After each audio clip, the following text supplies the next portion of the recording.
कि आचार्य मानतुंग ने अपनी लघुता कैसे प्रकट की। आचार्य मानतुंग स्वामी ने जब काव्य प्रारंभ किया तो उस समय में मैं बुद्धि के बिना भी निर्लज्ज होकर आपकी स्तुति को तैयार हुआ हूँ। उस बालक के समान जो जल में पड़ने वाली चंद्रमा की छाया को बिना विचारे पकड़ने की इच्छा करता है। अगला प्रश्न है कि हे भगवान, आपके गुणों को कहने में कोई समर्थ क्यों नहीं है। उसमें उन्होंने कहा कि जिस तरह प्रलय काल की तीक्ष्ण वायु से लहराते और हिंसक जल जंतुओं से भरे हुए समुद्र को कोई भुजाओं से नहीं तैर सकता, इसी तरह अत्यंत बुद्धिधारी बृहस्पति के समान भी आपके निर्मल गुणों का वर्णन नहीं कर सकता। अगला प्रश्न है कि शक्ति रहित होते हुए भी फिर स्तुति क्यों कर रहे हैं।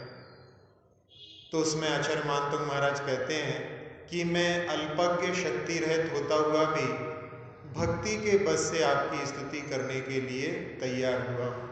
उसी प्रकार जैसे हिरणी अपनी शक्ति का विचार ना करके केवल प्रेम के द्वारा अपने शिशु की रक्षा के लिए क्या सिंह के सामने नहीं जाती, अपितु अवश्य जाती है।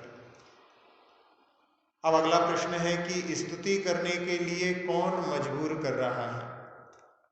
तो उसमें आचार्य महाराज कहते हैं कि अल्पज्ञानी हूँ, इसलिए विद्वानों की हंसी के स्थान स्वरूप मुझको आपकी भक्ति ही जबरन बाचाल कर रही है। बिल्कुल उसी तरह जैसे वसंत ऋतु में कोयल बाचाल होता है, मधुर बोलता है, उसमें आम की सुंदर मंजरी का समूह ही कारण होता है। अब यहाँ एक प्रश्न है कि कोयल मीठा बोलता है या कोकिला मीठा बोलती है। काव्य ख्याति में तो ऐसा कहा जाता है कि कोकिला मीठा बोलती है, लेकिन वास्तव में यदि देखा जाए तो कोयल की जो आवाज़ होती है वो पिक पिक होती है, और कुहू कुहू की आवाज़ ये नर कोयल की होती है। इसलिए अपने को ये यथार्थ भी ज्ञान होना चाहिए। स्तुति का फल आचार्य मानतुंग ने क्या बतलाया है। आचार्य मानतुंग महाराज कह रहे हैं कि हे नाथ, जिस तरह सूर्य की किरणों के द्वारा रात्रि का समस्त अंधकार नष्ट हो जाता है, उसी तरह आपके स्तोत्र से प्राणियों के जन्म जन्म के एकत्रित पाप नष्ट हो जाते हैं। अगले प्रश्न में कि ये आपका स्तवन मात्र सज्जनों के चित्त को कैसे हर लेगा। यहाँ पर मात्र सज्जनों के चित्त को इसलिए हरेगा क्योंकि दुर्जन इसको पढ़ेंगे सुनेंगे ही नहीं, तो उनके चित्त को कैसे हरेगा। और उसमें भी सज्जनों के चित्त को हरने के लिए जैसे कमल के पत्तों पर पड़ी जल की बूंदें मोती जैसी सुंदर देखकर सज्जनों के चित्त को वैसे ही हर लेती हैं, जैसे कि मुझ अल्पज्ञ के द्वारा की गई स्तुति भी आपके प्रभाव से सज्जनों के चित्त को हर लेगी। जैसे बूंद दूर रहने पर मोती नहीं लगती, वैसे ही भगवान का सामीप्य ना पाकर के सज्जनता भी नहीं आती, यानी सज्जनता की चमक भगवान के सामीप्य में ही प्रकट होती है। अब अगला प्रश्न है कि क्या मात्र स्तोत्र से ही सारे पाप नष्ट हो जाते हैं और किसी माध्यम से नहीं होते। तो यहाँ पर कहा कि आपका निर्दोष स्तवन तो दूर, लेकिन आपकी पवित्र चर्चा भी जीवों के पापों को नष्ट करने में समर्थ है। जैसे कि सूर्य तो दूर ही रहे, उसकी उज्जवल किरणों से कमलों को विकसित करने की सामर्थ्य वो रखती है। फिर अगले प्रश्न में कि संसार में जिनेंद्र भगवान की भक्ति सर्वश्रेष्ठ क्यों।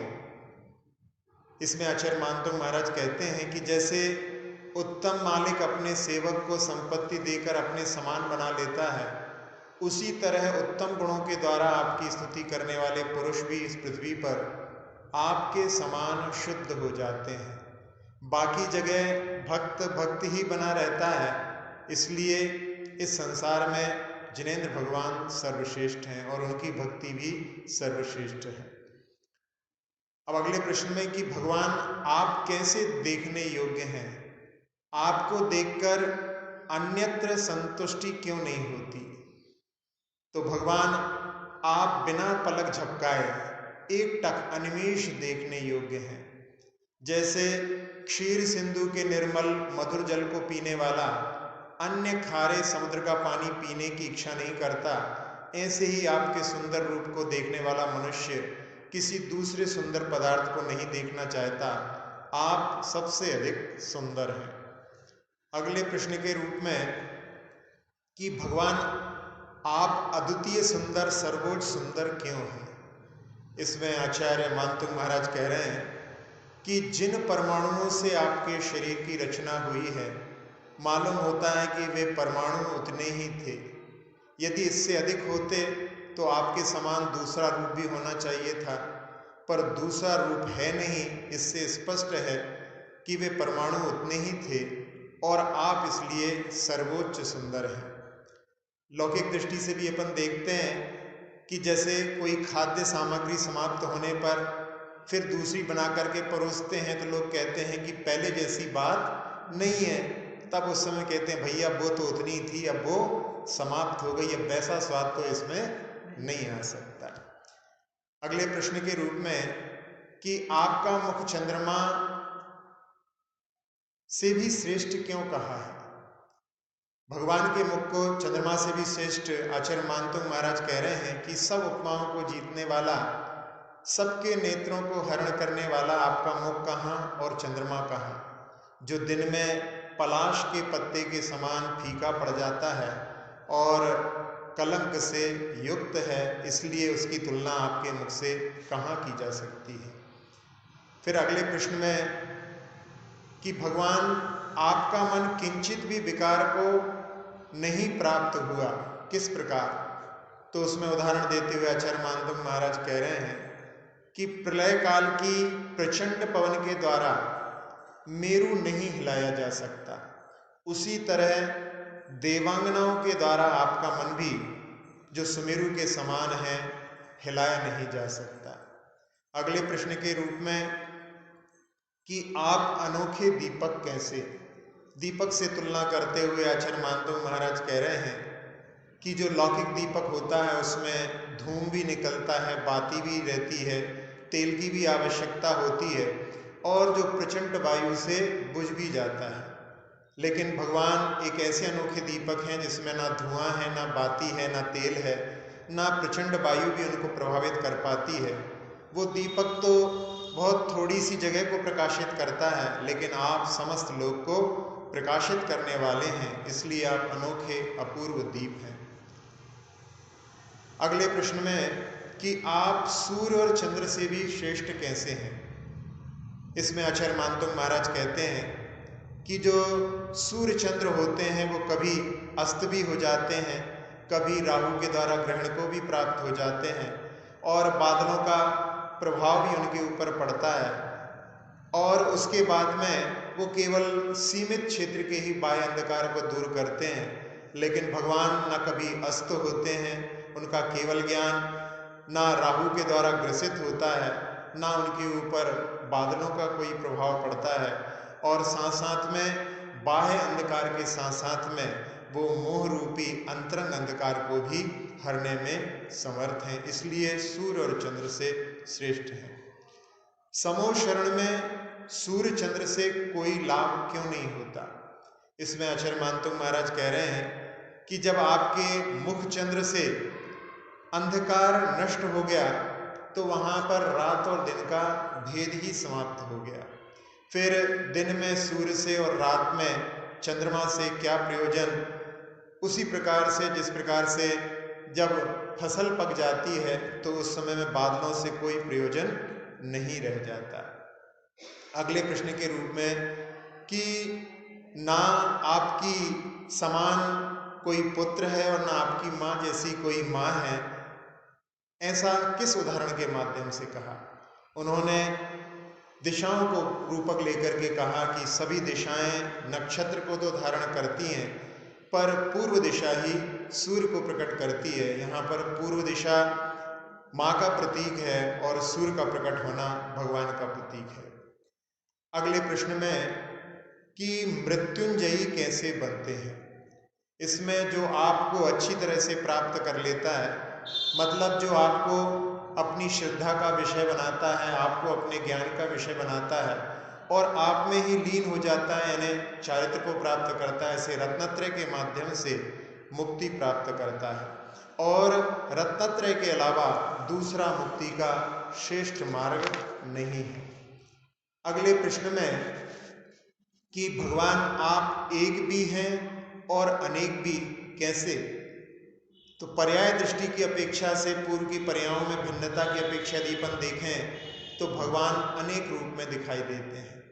जहाँ जयवर्मा नाम के राजकुमार भी रहे, फिर बाद में निदान के माध्यम से महाबल नाम के विद्याधर हुए और वहाँ से संलेखना करके ललितांग नाम के देव बने और वहाँ से च्युत होकर के बजजंग नाम के राजा बने और वहाँ पर दान के कारण भोग भूमि पहुँचे और भोग भूमि से स्वर्ग जाते हैं, इसलिए श्रीधर नाम के देव बने।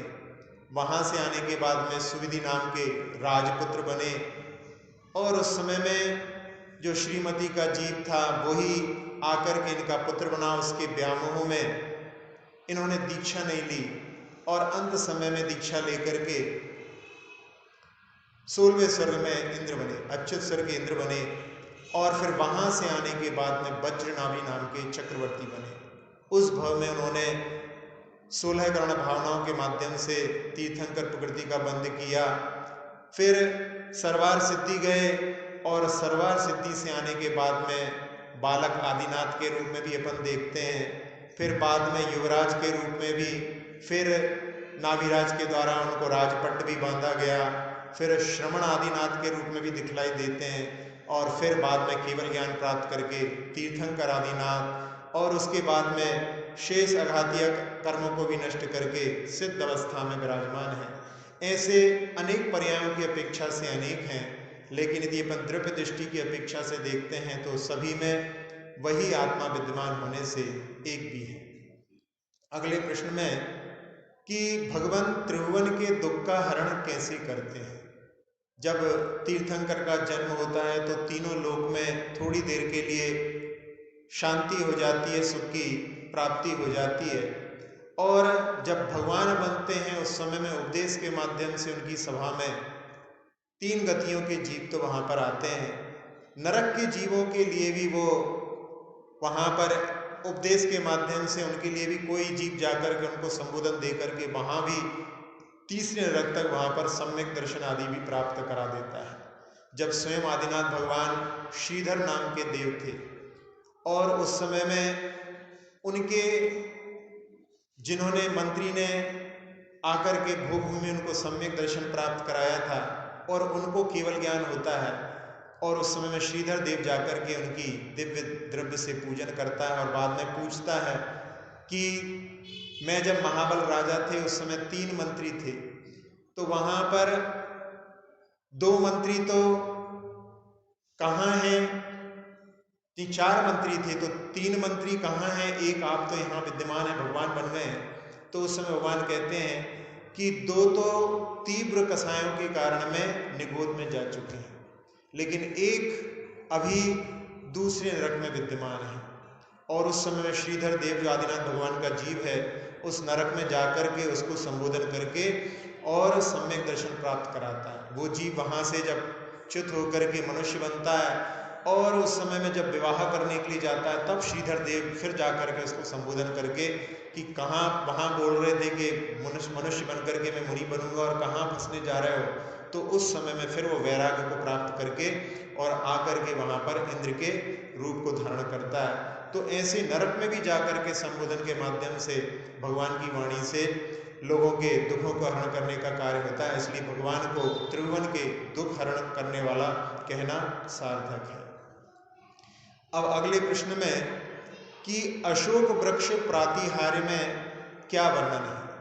अशोक वृक्ष प्रातिहार्य में काले काले मेघों के नीचे जैसे सूर्य शोभायमान होता है, उसी प्रकार से आप अशोक वृक्ष के नीचे स्वर्णिम विग्रह में स्वर्णिम रूप में शोभायमान हो रहे हैं। चामर प्रातिहार में कि जैसे मेरु के दोनों तटों पर चांदनी के झरने गिर रहे हों, ऐसे ही आपके स्वर्णिम विग्रह के ऊपर दोनों ओर चंवर ढुरे जा रहे हैं। छत्रत्रय प्रातिहार में कि 3 लोक के स्वामी पने को प्रकट कर रहे हैं और वीर वर्धमान स्तोत्र जो मुनि श्री प्रणम सागर जी महाराज ने लिखा है उसमें उन्होंने उपमा दी है कि महान पुरुष अपने मुख से अपने गुणों का बखान नहीं करते, वो अन्य माध्यम से उनके गुणों का बखान हो जाता है। इसलिए वो 3 छत्र भगवान के 3 लोक के स्वामी पने को बता रहे हैं। पुष्प वृष्टि प्रातिहार में क्या वर्णन है, इस प्रश्न के उत्तर में आचार्य मानतुंग महाराज ने कहा है कि बचनों की पंक्ति के समान वहाँ पर पुष्पों की वर्षा हो रही है और इसके माध्यम से अपने लिए सीख भी मिलती है कि वाणी फूलों जैसी हो।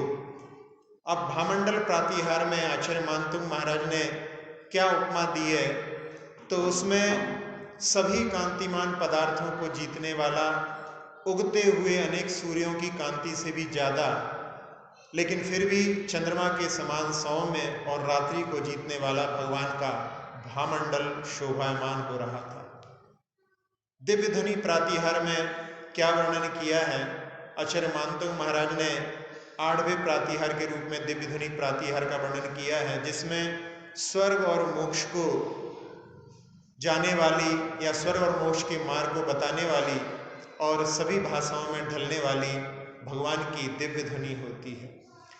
सिंहासन प्रातिहार के रूप में आचार्य मानतुंग ने किन उपमाओं के माध्यम से वर्णन किया है, तो उदयाचल पर जैसे सूर्य शोभायमान होता है उसी प्रकार से जो स्वर्णिम सिंहासन के ऊपर आप शोभायमान हो रहे हैं।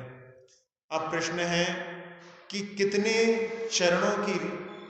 चरण में कमलों की रचना देव करते हैं, तो 15 कमलों की 15 पंक्तियां वो वहाँ पर निर्मित करते हैं और उसमें उनका भाव ये रहता है कि भगवान किसी भी दिशा में जाएं, उनके लिए वहाँ पर कमलों की जो है तैयारी रहे, ऐसी भावना से वो उत्कृष्ट भक्ति का प्रतीक वहाँ पर उन देवों का बताते हैं।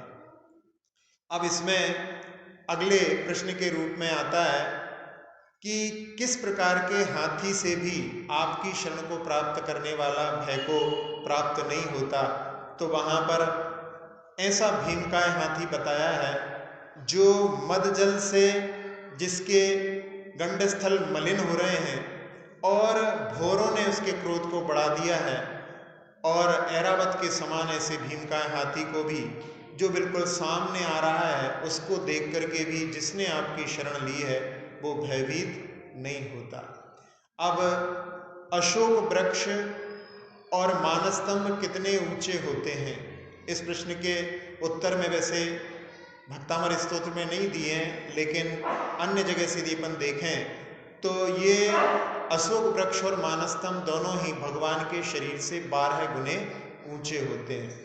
तो आदिनाथ भगवान का शरीर 500 धनुष का था, तो ये 6000 धनुष के अशोक वृक्ष और मानस्तंभ दोनों होते हैं। फिर किस वृक्ष के नीचे आदिनाथ भगवान ने केवल ज्ञान को प्राप्त किया, तो उसमें बट वृक्ष के नीचे भगवान ने केवल ज्ञान को प्राप्त किया, और वही वृक्ष अशोक वृक्ष के रूप में समोशरण में कुबेर आदि के द्वारा बनाया जाता है और वह अशोक वृक्ष के रूप में ही जाना जाता है। छत्रत्रय कैसे क्या आकार रहता है उनका, बड़ा सबसे ऊपर लगता है या छोटा सबसे ऊपर लगता है, और शरीर का कौन सा अंग है जिसके माध्यम से उस छत्रत्रय की आकार की जानकारी होती है। तो जो छत्रत्रय होते हैं वो 3 लोक के नाथ का प्रतीक हैं, और उसमें सबसे छोटा सबसे ऊपर होता है, फिर उससे बड़ा, फिर उससे बड़ा सबसे नीचे होता है। कई जगह उल्टे लग जाते हैं और फिर उसके बाद में लोग उसको ठीक नहीं करते, वही लगे रहते हैं। लेकिन इसको आगम के अनुसार, क्योंकि अब खुद ही देखें, यदि अपन बड़ा ऊपर लगा दें और उसके नीचे छोटा लगाएं, उसमें लिखा है कि सूर्य के प्रखर प्रताप को रोकने वाला। अब जब बड़े ने ही रोक लिया तो नीचे वाले छोटे क्या करेंगे। छोटा यदि ऊपर है तो उसने भी कुछ कार्य किया, फिर उसके बड़े ने कुछ काम किया, फिर सबसे बड़े ने कुछ काम किया। तो इस प्रकार से ये इस क्रम से लगना चाहिए। और साथ ही साथ में इनका आकार अपने शरीर की नासिका के समान, जैसे नासिका होती है ऊपर कम होती नीचे फैलती जाती है, तो नासिकोत्तारी आगम में वर्णन आता है, इस प्रकार से ये छत्र का आकार होना चाहिए। अब अंतिम काव्य में क्या अर्थ दिया है, तो इसमें अक्षरमांतुंग महाराज कह रहे हैं कि नाना अक्षरी हैं विचित्र फूल जिसमें, ऐसी स्तुति रूपी माला को जो हमेशा कंठ में धारण करता है, अर्थात उसको स्मरण रखता है, करता है, वह स्वर्ग मोक्षादि की विभूति को जो स्वतंत्र होती हुई उसे प्राप्त करता है। यानी किसी भगवान ने जिस लक्ष्मी को प्राप्त किया, मोक्ष लक्ष्मी को, वो उनकी है, और जो भी इसको अगला भी प्राप्त करेगा उसकी स्वतंत्र होती सबकी मोक्ष लक्ष्मी को प्राप्त करता है। ऐसे भावों के साथ में ये अंतिम काव्य का अर्थ यहाँ पर समाप्त हुआ। भक्तामर स्तोत्र में भगवान को कितनी बार नमन किया गया है? पहले काव्य में सम्यक प्रणम्य शब्द आता है, तो वहाँ पर उनको प्रणाम करके, और 4 बार 26वें काव्य में तोभ्यन नमस्त्री वाले काव्य में, इस प्रकार से 5 बार भगवान को नमन किया गया है। मुनीश या मुनीन्द्र शब्द कितनी बार आया है और उसका क्या अर्थ है? 2 बार मुनीश आया है और 2 बार मुनीन्द्र आया है। 5वें काव्य में सोहन तथापि तव भक्ति वशान मुनीश और निरवकाश तया मुनीश 27वें काव्य में। 17वें काव्य में मुनीन्द्र लोके और 23वें काव्य में मुनीन्द्र पंथा। तो मुनियों के इंद्र या मुनियों के स्वामी भगवान के लिए, तीर्थंकर के लिए कहा गया है। और यहाँ जो चतुर्विध संघ होता है जिसमें ऋषि, यति, मुनि, अनगार 4 प्रकार के साधु होते हैं, तो उनमें ऋषि होते हैं रिद्धिधारी, मुनि होते हैं प्रत्यक्ष ज्ञानी, अवधि ज्ञानी भी, मनःपर्याय ज्ञानी भी और केवल ज्ञानी भी भगवान के समोषण में होते हैं। उनके भी स्वामी होने के कारण में यहाँ पर मुनि का अर्थ प्रत्यक्ष ज्ञानी। और यति होते हैं जो छपक श्रेणी और उपसम श्रेणी पर चढ़ने का पुरुषार्थ करते हैं। और अनगार ना विद्यते आगारम एसाम ते अनगारा, ऐसे 4 प्रकार के मुनियों के स्वामी होने के कारण में, यहाँ पर मुनियों के ईश होने के कारण में भगवान के लिए मुनीश और मुनीन्द्र कहा गया है। भक्तामर काव्य में भौरे का उदाहरण कितनी बार आया है? भौरे का उदाहरण भक्तामर काव्य में 2 बार आया है। एक आक्रांत लोक मलिनील मशेष माशु, तो इसमें अली नीलम, अली यानी भंवर होते हैं, तो अली के साथ में एक अर्थ आया। और दूसरा है मत्तब भ्रमद भ्रमरनाद विवृद्ध कोपम, तो वहाँ पर भ्रमर शब्द के साथ में ही आया है और इसमें अली शब्द आया है, ये उसका पर्यायवाची है। इस प्रकार से 2 बार भौरे का उदाहरण आया है। युद्ध के लिए, युद्ध के संकट के लिए 2 प्रकार के काव्य दिए गए हैं, लेकिन दोनों काव्यों में अलग अलग भाव है। एक में युद्ध का मैदान है, व्यूह रचना का वर्णन है, और दूसरे में युद्ध का वर्णन है। इसलिए दोनों काव्यों की आवश्यकता है। एक जर्मनी के विद्वान हुए हैं डॉक्टर हरमन जैकोबी, उन्होंने ये कहा कि ये 2 काव्यों की जगह एक काव्य से भी काम चल सकता था, लेकिन दोनों काव्यों का अपना अलग अलग महत्व है। अष्ट प्रातिहार्यों की स्तोत्र में क्या विशेषता है? 8 प्रातिहार्यों का वर्णन जहाँ से प्रारंभ हुआ है, यदि आपको स्मरण में हो तो अपन उसके काव्यों को देखें तो वहाँ पर 28वें काव्य से प्रारंभ हुआ है।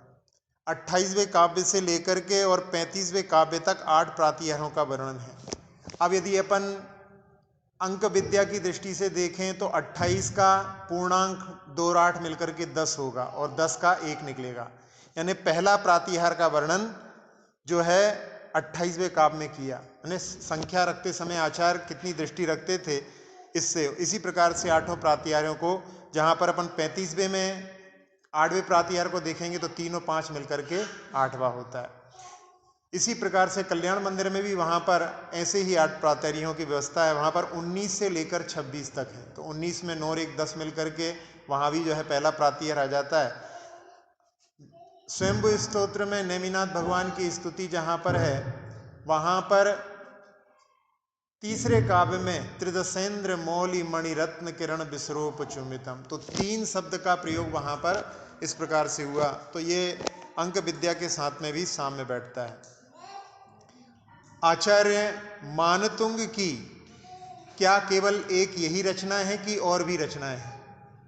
तो कह रहे हैं कि आचार्य मानतुंग की केवल एक रचना नहीं है, ये संस्कृत की रचना है। एक उनकी रचना प्राकृत की भी है, जिसका नाम है णमीयूण स्तोत्र, जिसमें पार्श्वनाथ भगवान की स्तुति की गई है और वो प्राकृत भाषा में है। इसमें जैसे 8 संकटों के भय का निवारण का वर्णन है, उसमें भी इसी प्रकार के संकटों से भय का निवारण करने के लिए वहाँ पर वर्णन आया है, जिसमें चोरों और तस्करों का भी भय का निवारण का भी वर्णन उसमें आता है। अब इस भक्तामर काव्य के 45वें काव्य, जिसमें कि उद्भूत भीषण जलोदर भार भुगना, इसके प्रयोग की कोई घटना सुनाने के लिए कहा है। दिल्ली के एक डॉक्टर हैं DC जैन, जो एम्स में वहाँ पर एक कैंसर के पेशेंट्स के लिए, उसके लिए डॉक्टर्स ने कह दिया था कि अब कुछ ही दिनों ये जीवित रहेंगे, और उन्होंने वहाँ पर इस 45वें काव्य का प्रयोग उनके ऊपर किया। 45 दिन, जहाँ कुछ दिनों की बात उनके जीवन की थी, वहाँ 45 दिन तक उनके ऊपर ये प्रयोग किया। वो वहाँ पर स्वस्थ होकर के चला गया। तो ये एक है, एक बहन है जिन्होंने 25 लोगों के ऊपर, जिनको कि पेट का कैंसर था, वहाँ पर सफलता प्राप्त की है। तो ये 45वां काव्य जो है बड़ा ही जो रोचक है, और जिसके माध्यम से बहुत सारे लोगों ने रोगों से मुक्ति को प्राप्त किया है। दुंदुभी और शव यात्रा के बाजों में क्या अंतर है? दुंदुभी के जो बाजे हैं, नगाड़े हैं, वो वहां पर भगवान ने मोह पर विजय प्राप्त की है, इसका प्रतीक है। और शव यात्रा के बाजे जो हैं, वैसे तो व्यक्ति जो मरण को प्राप्त हो गया वो तो सुनता नहीं है, लेकिन अन्य लोगों को सुनाने के लिए जो शव यात्रा के बाजे होते हैं, उसमें केवल यही वहां पर प्रतीक है कि आज फिर यमराज विजय को प्राप्त हो गया। बाकी सब लोगों के लिए कि हर भव में हम यमराज से परास्त होते जाते हैं, हमने कभी भी यमराज को परास्त करने का प्रयास नहीं किया। जिन्होंने यमराज को परास्त किया उनके लिए दुंदुभी के बाजे बजते हैं, और जो लोग यमराज से परास्त हो जाते हैं उनके लिए शव यात्रा में बाजे बजते हैं। इस प्रकार से इन दोनों में अंतर समझ सकते हैं। भक्तामर के किस काव्य में एक साथ नवरसों का वर्णन आता है?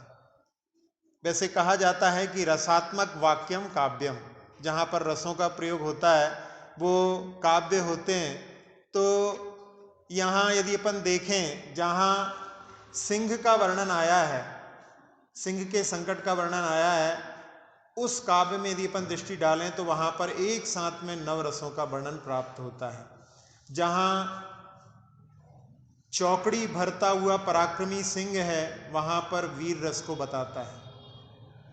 गंड स्थल को विदारित करने वाला रौद्र रस का रूपक है। रक्त से सने मोती बीभत्स रस का रूपक है, और मरणासन्न हाथी करुण रस को दिखा रहा है। धरती पर बिखरे मोती श्रृंगार रस का बताने वाले हैं, और चरण पर्वत की ओट में भक्त शांत रस का अनुभव करता है, और भक्त वत्सलता वहाँ पर वात्सल्य रस को दिखा रही है, और रक्षा होने पर आनंद की प्राप्ति वहाँ पर हास्य रस को दिखा रही है। इसी प्रकार से गंडस्थल से रक्त बहना या उन्मत्त विकराल हाथी यहाँ पर भयानक रस को दिखा रहा है। तो एक साथ में नव रसों का वर्णन इस सिंह वाले संकट वाले काव्य में देख सकते हैं। सकल वांग्मय तत्व बोधात्मय वांग्मय से क्या अर्थ है? वैसे वांग्मय का अर्थ जिनागम भी होता है, लेकिन यदि काव्य की रचना, स्तुति रचना की दृष्टि से देखा जाए तो आदि पुराण में वांग्मय को छंद व्याकरण और अलंकार, इसको जो है वांग्मय कहा है। इनके माध्यम से ही स्तुति की रचना संभव है। इसलिए यहाँ पर जो इंद्र स्तुति करते हैं भगवान की, वो सकल वांग्मय तत्व के बोध से वहाँ पर भगवान की स्तुति करते हैं। भक्तामर में अलंकार की छटा कहाँ कहाँ है? जैसे व्यक्ति अपने आप को सजाने के लिए आभूषण का प्रयोग करता है, उसी प्रकार काव्य के आभूषण अलंकार होते हैं। उसमें दो प्रकार के अलंकार होते हैं, एक शब्दालंकार और एक अर्थालंकार। शब्दालंकार जहाँ पर काव्य को देख करके ही उनके शब्दों में, अक्षर में यदि कुछ भिन्नता रहती है तो वो शब्दालंकार कहलाते हैं, लेकिन जब उसकी अर्थ पर दृष्टि डाली जाती है वो अर्थालंकार होते हैं। जैसे अनुप्रास एक अलंकार होता है जिसमें अक्षरों की पुनरावृत्ति होती है, उसको अनुप्रास बोलते हैं। तो भक्तामर के 10वें काव्य में वहाँ पर भा शब्द की अनुवृत्ति हो रही है, तो नात्यद्भुतम भुवन भूषण भूतनाथ भूतेर गुणेर भुवि भवंतमभिष्टुबंता तुल्या भवंति भवतो ननु तेन क्यों वा भूत्याशितन्य नात्म समं करोति। इसमें 11 बार जो है भा की पुनरावृत्ति हो रही है, इसलिए इसको सुनते समय ही एक अलग छटा दिखाई देती है। ये अनुप्रास अलंकार का उदाहरण है। इसी प्रकार से आस्तांतवस्तवन मस्त समस्त दोषम, इसमें सा की जो है पुनरावृत्ति हो रही है, सा का अनुप्रास है। इसी प्रकार से बिंबं कलंक मलिनंक निशाकरस्य, इसमें अंक शब्द की जो है अनुवृत्ति हो रही है, तो इसमें अंक का अनुप्रास है। इसी प्रकार से जब पूरे के पूरे शब्दों की पुनरावृत्ति होती है उसको यमक अलंकार कहा जाता है। तो यमक अलंकार में निष्पन्न शाली वन शालिनी जीव लोके, यहाँ पर शाली और उसमें शालिनी, शाली शब्द की वहाँ पर पुनरावृत्ति है।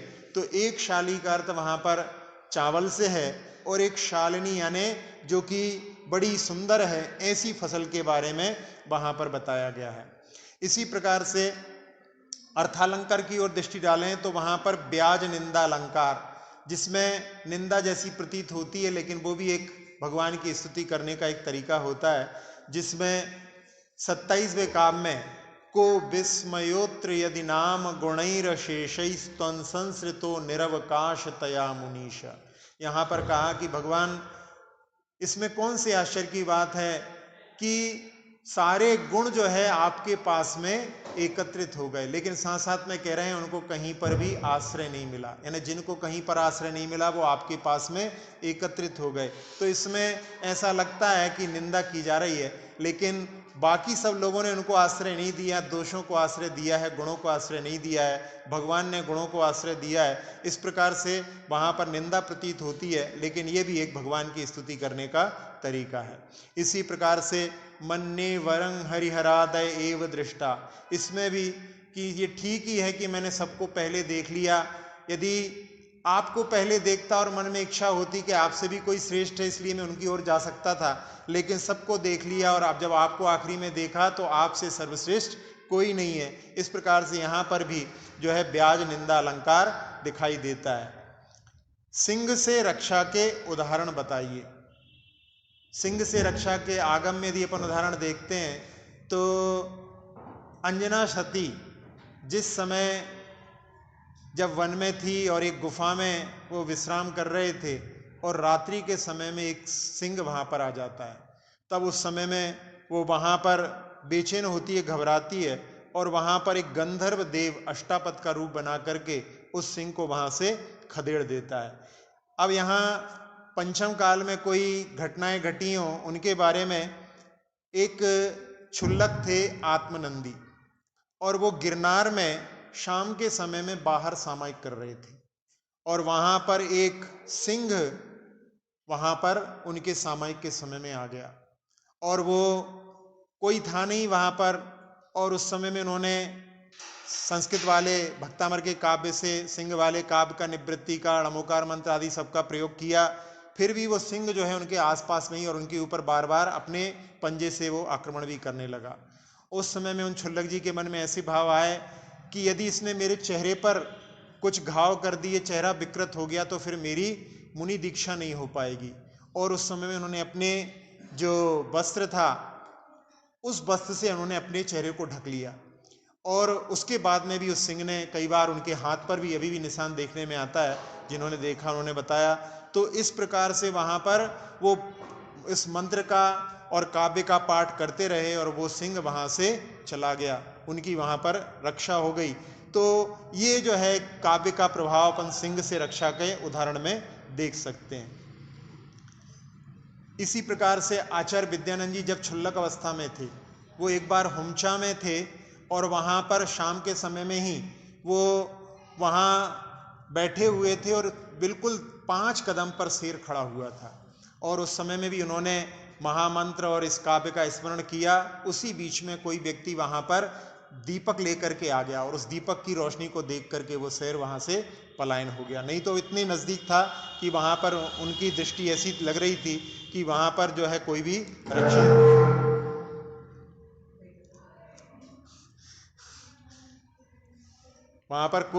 रक्षा करने के लिए वहाँ पर उपस्थित नहीं था, ऐसा वहाँ पर महसूस हो रहा था। अब हाथी से रक्षा के उदाहरण बताइए। हाथी से रक्षा के उदाहरण में एक बार कोई आरिका माताओं का संघ कर्नाटक से गुजर रहा था और उस समय वहाँ पर बहुत हाथियों का जहाँ पर आना जाना जिस मार्ग पर होता था, वहाँ पर हाथी भी वहाँ पर दिखने लगे थे। और उस समय में बड़े चिंतित थे सारे लोग कि कैसे उनको सुरक्षित निकाल करके लेकर के जाएंगे। लेकिन वहाँ पर सारी माताजी इसी काव्य का, जो हाथी से मुक्ति वाला का, हाथी के संकट को दूर करने वाला काव्य, उसका पाठ कर रहे थे। और वहाँ पर बड़े बड़े 2 कंटेनर, जिसमें कि बहुत सारी गाड़ियाँ रखी रहती हैं, ऐसे बड़े बड़े कंटेनर वहाँ पर आ गए और कुछ अपने आप ही ऐसी व्यवस्था बन गई कि दोनों तरफ वो हो गए और बीच में उनका वहाँ पर जो है निकलना हो गया। इस प्रकार से बड़ी सुरक्षित तरीके से वहाँ पर हाथियों की कोई बाधा नहीं हुई और वो वहाँ से सुरक्षित निकल गए। इसी प्रकार से कोई बता रहा था कि प्रमाण सागर जी महाराज जब परिक्रमा पर गए थे तो वहाँ पर कोई महिलाएं रात्रि में पीछे रह गई थीं और किसी घर में रुक गई थीं और वहाँ पर रात्रि में हाथी आए थे। तो आसपास के घरों में तो उन्होंने उपद्रव मचाया, लेकिन जहाँ पर वो रुकी हुई थी वहाँ पर उनके लिए परेशानी नहीं हुई। इसी प्रकार से रत्नागिरी के जंगल में भी कोई गाड़ी से जा रहे थे और हाथी सामने आ गए थे। वहाँ पर भी उन्होंने इस काव्य के माध्यम से वहाँ पर अपने उस प्रभाव को देखा कि वो हाथी वहाँ पर देख करके अपने आप ही दूर हो गए थे। एक बार किसी जगह पर पंचकल्याणक में भी हाथी वहाँ पर क्रोधित हो गया था और वो बड़ी मुश्किल से वहाँ पर फेरी भी चलना थी। तो ऐसी स्थिति थी कि कहीं ऐसा ना हो कि बहुत सारे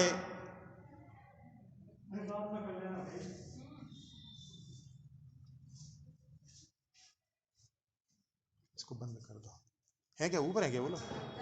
अरे अभी थोड़े कोई टाइम है करने का इसमें। हाँ हाँ, हाथी का अपन उदाहरण देख रहे थे कि कहीं पर पंचकल्याणक हो रहा था और उस पंचकल्याणक में हाथी क्रोधित हो गया, मदमत्त हो गया। तो उसको वहाँ पर इसी काव्य के माध्यम से, महामंत्र के माध्यम से उसको शांत किया। और वहाँ पर महावत ने बोला था कि हाथी वैसे तो जल्दी अशांत नहीं होता, लेकिन एक बार अशांत हो जाए, उन्मत्त हो जाए, मदमत्त हो जाए तो जल्दी से शांत नहीं होता। ये महामंत्र या इस काव्य का ही प्रभाव है कि इस प्रकार का वो हाथी वहाँ पर रथ प्रवर्तन में भी उपयोग में लिया गया था। अग्नि के संकट के कोई उदाहरण बताएं।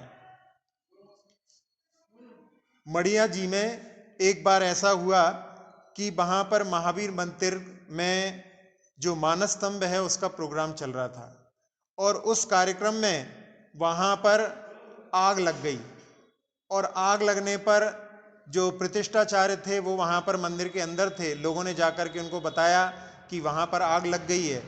तो उन्होंने वहाँ पर कुछ मंत्रों का प्रयोग करके और उनसे बोला कि जाकर के देखो वो आग बुझ गई है।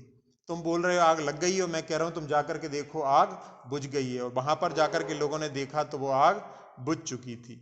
इसी प्रकार से एक जगह पर प्रमाण सागर जी महाराज के पंच कल्याण की घटना सुनाई थी कि वहां पर निर्वाण कल्याणक के समय में रुई का पर्वत बनाया गया था और वो अग्निंद्र के मुकुट के द्वारा वहां पर आग लगनी थी वहां पर, और वो ही जो है आग उछल करके रुई के ऊपर चली गई पर्वत पर, और उस पर्वत में आग लग गई जो रुई का बना हुआ था। फिर वहीं पर अभिषेक हुआ था, उसका जल रखा हुआ था, उसके माध्यम से वो अग्नि जो है शांत हो गई। लोग समझते रहे कि लगता है कोई यहाँ पर कार्यक्रम ही ऐसा चल रहा है, वास्तव में वहाँ पर आग लगी थी और उस अभिषेक के जल से वहाँ पर शांति को प्राप्त हो गई। इसी प्रकार से जयपुर में एक बार पेट्रोलियम डिपो में आग लगी थी और वहाँ पर सुधा सागर जी महाराज के निर्देशन पे वहाँ पे सभी लोगों ने इस काव्य का पाठ किया था। और वो हवा यदि जयपुर की ओर चलती तो उसमें जयपुर शहर भी जो है नष्ट हो सकता था, लेकिन इस मंत्र के प्रभाव से वो दूसरी तरफ हवा चलती रही और उसके कारण में शहर का जो है वहाँ पर संकट दूर हुआ। जब 1977 में इमरजेंसी लगी थी उस समय में मीसा आदि में एक व्यक्ति को वहाँ पर बंदी बना लिया गया और उसको जेल में ले गए, और वो व्यक्ति शुद्ध भोजन करने वाला था। अब जेल में वहाँ पर कैसे भोजन होगा, वो मन में सोच रहा था कि मैं अन्न जल का त्याग कर दूंगा। और उस समय में ये हेमराज पांडे का जो काव्य है, जो हेमराज पांडे आदि पुरुष आदि जिन वो उनको याद था, उसमें 46वें नंबर का काव्य वो बार बार रात भर जो है पाठ करते रहे। और फिर उन्होंने देखा वहाँ पर उनके नाम की आवाज़ वहाँ पर आ रही है। थोड़ी देर बाद व्यक्ति आया और उनको लेकर के गया और वहाँ पर कहा कि आपको हमने गलती से पकड़ लिया था, और उनको वहाँ पर सम्मान के साथ में छोड़ दिया। इसी प्रकार की एक घटना आचार्य आर्यनंदी, पूर्व में वो शंकर राव नाम के व्यक्ति थे और कलेक्ट्रेट में काम करते थे, वहाँ पर भी कुछ ऐसी बात हो गई थी। उनको वहाँ पर पकड़ करके और जो पठान होते हैं उनके लिए सौंप दिया था कि इनको खूब पिटाई लगाओ और बाद में फिर देखा जाएगा। वो उनको वहाँ पर छोड़ करके कि अभी हम लोग आते हैं, और उस समय में इन्होंने इसी काव्य का अनुसरण करके बार बार पाठ करके, और बाद में फिर वो लोग आए तो उनके मन में भी परिवर्तन आ गया था, उनको भी वहाँ पर ससम्मान छोड़ दिया गया था।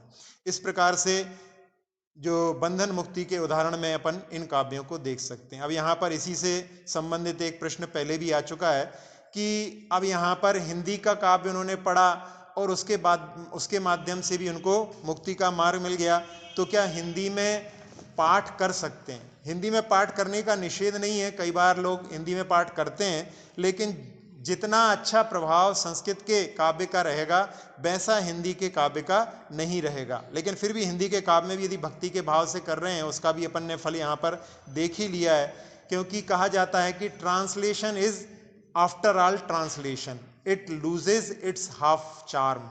वो अपना, क्योंकि जो कोई अनुवाद कर रहा है वहाँ पर पूरे भावों को नहीं रख सकता। जो भाव आचार्य मानतुंग के इस काव्य में जुड़े हुए हैं वैसा कोई हिंदी का अनुवाद करने वाला उन भावों को प्राप्त नहीं कर सकता।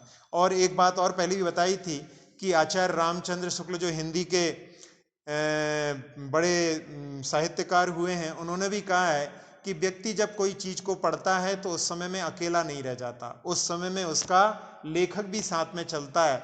तो जब आप यदि भक्तामर स्तोत्र संस्कृत में पढ़ेंगे तो उस समय में आचार्य मानतुंग महाराज का निर्देशन या उनका सानिध्य आपको प्राप्त होगा। यदि आप आदि पुरुष आदि जिन पढ़ेंगे तो उस समय में हेमराज पांडे या और कोई जिन्होंने हिंदी अनुवाद किया है वो साथ में रहेंगे। तो इसलिए प्रयास तो अपने लिए संस्कृत पाठ करने का होना चाहिए। यदि फिर भी उसके बाद में भी यदि नहीं बनता है, हिंदी पाठ भी पढ़ सकते हैं, लेकिन यदि अपन प्रयास करें तो संस्कृत के काव्य में भी इतनी प्रांजलता है जिसमें कि थोड़े से प्रयास के माध्यम से उसके अर्थ को अपन जान सकते। इस काव्य का सबसे अच्छा समय पढ़ने का कौन सा है? तो प्रातः काल में सबसे अच्छा इसका समय माना जाता है। वैसे शुद्धि के साथ में पाठ करें तो सबसे अच्छा प्रातः काल का ही, क्योंकि स्नान आदि करते हैं उस समय में समय रहता है। बाकी तो 24 घंटे में आप कभी भी इसका पाठ कर सकते हैं, लेकिन शुद्धि के साथ यदि पाठ करें तो उसका एक अलग ही। जल्दी जल्दी पाठ कर खाना पूर्ति करना क्या ठीक है? कई बार ऐसे भी लोगों ने बताया कि ऐसे यूट्यूब पे डले हुए हैं वीडियो जिसमें कि 10 मिनट में जो है पूरा पाठ हो जाता है। तो लोग नहीं करने की अपेक्षा तो ठीक है, लेकिन जब सुपरफास्ट ट्रेन होती है तो उस समय में छोटे छोटे स्टेशनों को वो छोड़ देती है। इसलिए जल्दी जल्दी पढ़ने से शब्दाचार, अर्थाचार जो सम्यक ज्ञान के अंग हैं उनका सही पालन नहीं होता है। इसलिए यदि हम पाठ करते हैं तो उस समय में यदि हम धीरे धीरे यानी उसके अर्थ को समझते हुए सही उच्चारण के साथ में करेंगे तो उसका एक अलग प्रभाव होगा। कौन कौन सी भाषाओं में इस स्तोत्र का अनुवाद हुआ है? वैसे तो भारतीय सभी भाषाओं में अनुवाद हुआ है। डॉक्टर हरमन जैकोबी ने इसका जर्मनी में भी अनुवाद किया है और भी बहुत सारी भाषाओं में अनुवाद हुए हैं। बहुत सारे अनुवाद इस स्तोत्र की, इसकी महत्ता को बताने वाले हैं, इसलिए इस काव्य की बड़ी महत्ता है, अपन इसके माध्यम से समझ सकते हैं। इसमें कौन सा छंद है? इसमें बसंत तिल का छंद है और ये बसंत तिल का छंद में एक चरण में 14 अक्षर होते हैं। इसमें 7 गुरु हैं और 7 लघु हैं, इसलिए अच्छा संतुलन है। और इस बसंत तिलका के अन्य भी नाम आते हैं। इसका एक अन्य नाम में सिंहोन्नता और उद्धर्षणी और मधुमाधवी छंद इसको कहा जाता है। ये बसंत तिल का छंद जो है वो शक्वरी जाति का वृत्त है और शक्वर का अर्थ होता है बलिवर्द यानी बैल, जो कि आदिनाथ भगवान का चिन्ह है। इस दृष्टि से इसका बड़ा अच्छा साम्य इस काव्य के साथ में है। अब प्रश्न है कि ये आदिनाथ भगवान का स्तवन है, ये कैसे ज्ञात होता है? तो पहले ही काव्य में युगम युगादव, युग के आदि में, इसलिए इसके माध्यम से भगवान आदिनाथ का ज्ञान होता है। और प्रथमन जिनेन्द्रम भी आता है, इसके माध्यम से भी ज्ञात होता है कि ये आदिनाथ भगवान का स्तवन है। अब इस काव्य के अंत के समय में आता है कि धत्ते जनो यह कंठ गता मजस्रम, जो इसको कंठस्थ करता है उसके लिए उसमें फल बताया गया है। तो इसको कंठस्थ यदि करना चाहते हैं तो इसकी शुरुआत कब करें, कब इसके नियम को लेकर के हम इसको याद करना प्रारंभ करें? तो इसके बारे में कि ज्येष्ठ में, चैत्र में और आषाढ़ में इसको प्रारंभ नहीं करना चाहिए। इसको प्रारंभ करने के लिए अन्य माह जो हैं अच्छे हैं, जिसमें कार्तिक में स्वर्णलाभ बताया है, मृगशिरा जिसको अघन बोलते हैं उसमें महाउदय, पौष में धनलाभ, माघ में मेद वृद्धि, फाल्गुन में धान्य लाभ, वैशाख में रत्न लाभ, श्रावण में पूर्णार्थ प्राप्ति, भाद्रपद में सुख वृद्धि और आसो जिसको कुंवार भी बोलते हैं उसमें पुत्र धन लाभ का वर्णन आता है। शुक्ल पक्ष की जो पूर्णा तिथि होती है यानी पंचमी, दसवीं, 15, इसमें इसको प्रारंभ कर सकते हैं। और जयानंदा तिथि में भी यानी 1, 6, 11 तिथि में भी, या 3, 8 और 13 में भी इसको प्रारंभ कर सकते हैं। और जब इसको पहली बार पढ़ें तो अपने लिए दिन में 12 के पूर्व में इसको एक बार अवश्य ही पढ़ लेना चाहिए।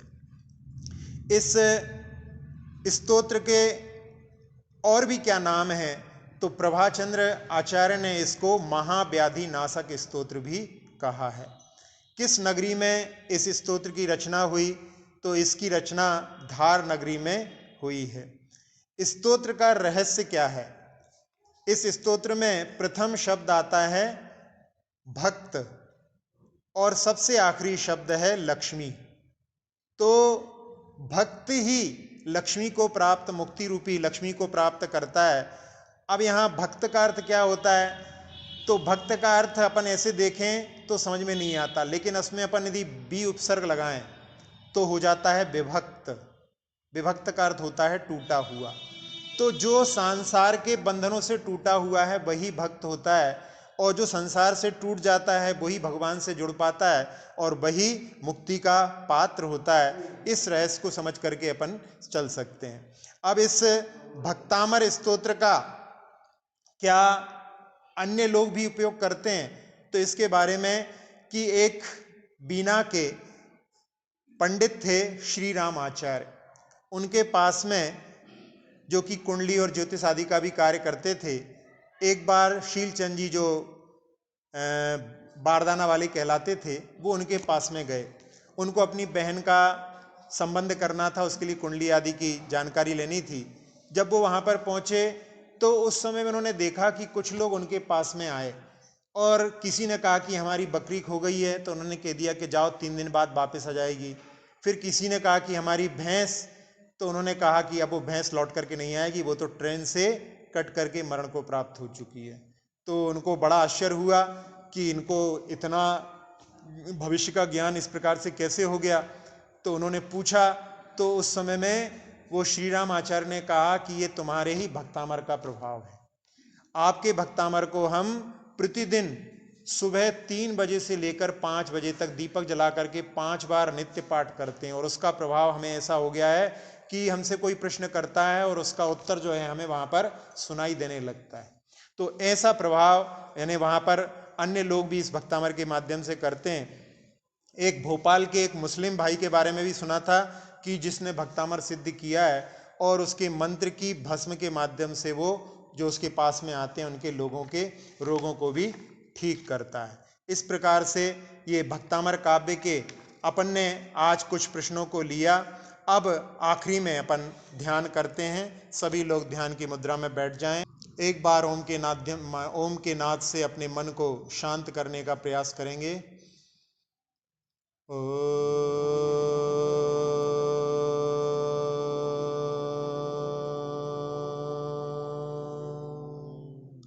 प्रणव मंत्र के माध्यम से मन पूरी तरह से शांत हो चुका है। अपने मन रूपी पंछी को उड़ान देते हुए एक घटना जो अजमेर में घटित हुई थी, अजय मेरू भी उसका नाम कहा जाता है, वहां पर एक रणपाल नाम के सेनापति थे और उनको अकबर ने उनके पुत्रों के साथ में बंदित बना करके और जेल में डाल दिया था। रणपाल ने वहां पर इस स्तोत्र के माध्यम से उसका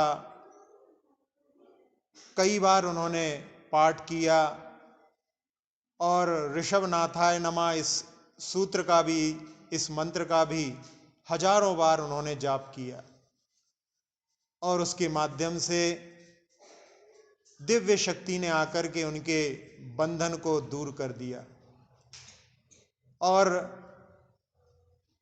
वो अपने पुत्रों के पास पहुंचे और उन पुत्रों को भी उन्होंने वहां पर हाथ लगाते ही उनके बंधनों से दूर होते हुए देखा। लेकिन बाहर निकलने के लिए उनके मन में शंका थी, लेकिन दिव्य शक्ति ने कहा कि आप आगे बढ़ो, आगे आपके लिए कोई भी रोकेगा नहीं। और जब वो बढ़ते हैं तो सारे लोग वहां पर खड़े हुए हैं, आ रहे हैं, जा रहे हैं, लेकिन कोई भी इनको देखने में समर्थ नहीं था। ऐसे इस काव्य के माध्यम से उन्होंने मुस्लिम शासक के बंधन से मुक्ति को प्राप्त किया था। ऐसे इस काव्य को जिन्होंने संसार में पढ़ा है, जिन्होंने इसके लाभ को प्राप्त किया है, ऐसे उन सब की भावनाओं को अपनी ओर, सद्भावनाओं को अपनी ओर आकर्षित करने के लिए हम एक बार ओम का नाद करेंगे।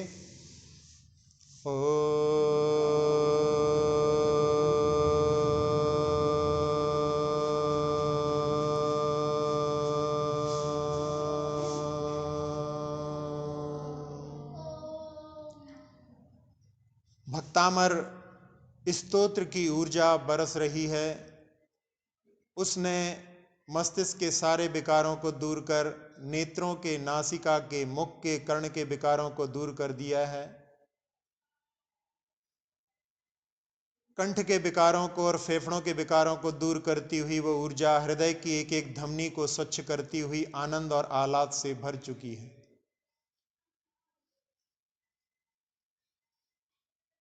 छोटी आंत, बड़ी आंत, किडनी, लीवर आदि सभी अंतरंग अवयवों को स्वस्थ करती हुई ऊर्जा मेरुदंड, रीढ़ की हड्डी को सुदृढ़ बनाती हुई, पीठ की, कमर की सभी तकलीफों को दूर करती हुई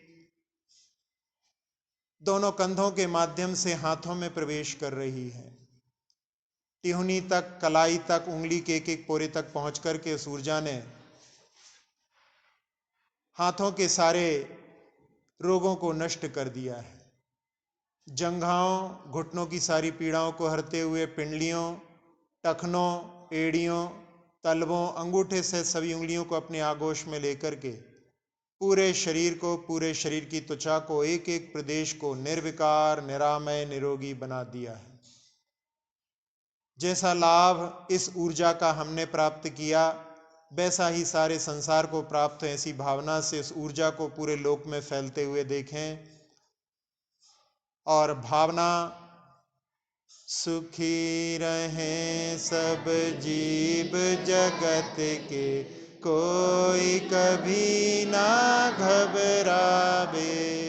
सुखी रहें सब जीव जगत के, कोई कभी ना घबरावे।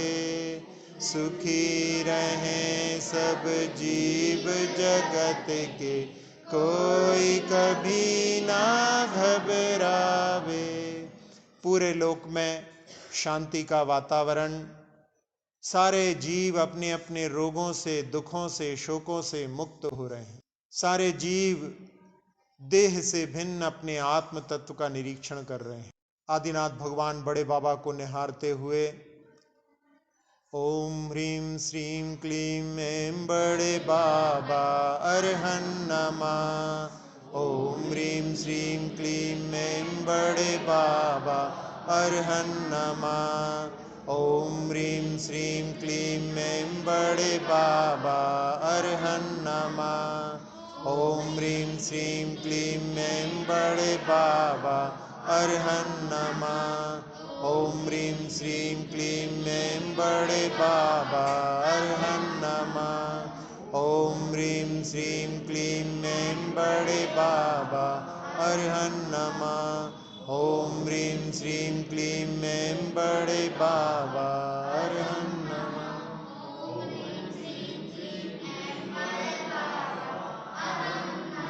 अक्षर पद मात्रा से दूषित बचन अगर मम हीन रहे, और प्रमाद कषाय के वश में सम्यक अर्थ विलीन किए। जिन वाणी माता मेरी उन सब त्रुटियों को क्षमा करें। दें आशीष शीघ्र हम सबको, केवल लब्धि रमा मिले। प्राप्त हमें हो बोधि समाधि, परिणामों की शुद्धि हो। निज आत्म उपलब्ध हमें हो, शाश्वत सुख की सिद्धि हो। चिंतित वस्तु दात्री माता, चिंतामणि उपमा भाति। करूं वंदना पूर्ण विनय से, चरण रखूं मैं ये पाती। कर जिन वाणी स्तुति, तन की ममता टार। महामंत्र का जाप अब सभी जपें नभ बार।